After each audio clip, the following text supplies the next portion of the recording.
The clues to a vicious crime may lie locked away in a victim's brain after a brutal beating. The brain was swelling, so they had to remove a piece of the skull to give it some room. And then from there, the second surgery was just putting the skull piece back in. Why his path to healing is giving officers hope. Thanks for joining us tonight. I'm Robert Hadlock. Shannon Wolfson has the night off. We begin tonight by going back to the early morning hours of Labor Day in Austin. Police say 2 people violently attacked 26-year-old Raymond Dibiasi, injuring his brain. As KXAN's David Scott reports, it's taken this long for Raymond to be able to work with Austin police and to start to unlock the clues. But still, there's not much he can tell them. What happened to Raymond Dibiasi here at 6th and Comal is something he'll never forget, and something he can't remember. From my memory of the events, honestly, I went to sleep one night in my home and I woke up a month and a half later in San Antonio. That's my memory of it all. All right, okay. Raymond spent a month in the hospital with a coma and then 2 brain surgeries, another month in rehab. His memory of himself was surreal.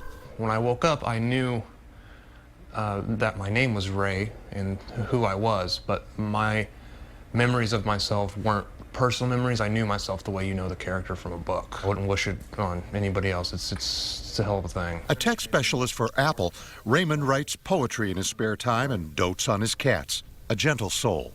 His body is healing. The soul takes a little longer. I wouldn't say traumatized. It's definitely an experience that takes away some of that youthful concept of immortality to some degree. Just the idea that you can wake up one day and being told you almost died a month ago is not completely uncommon. It's a thing that can just happen. He will return to work at the start of the year. And as for those lost memories... Probably with a lot of effort with a therapist of some kind, they might be able to be restored to some degree.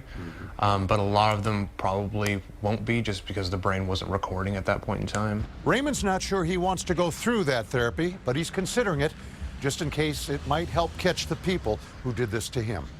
David Scott, KXAN News. Shopkeepers in that area of East Austin have helped raise money to cover some of Raymond's health care costs. APD says if you know anything about what happened at 3 a.m. during that attack on Labor Day, to please give them a call.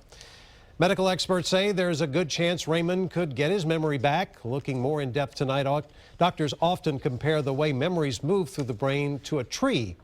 They come in one area, then get processed to areas where they need to be. One analogy explains how that central processing area of the brain gets jumbled up when it's injured and takes a while to sort out. The time it takes varies for each case.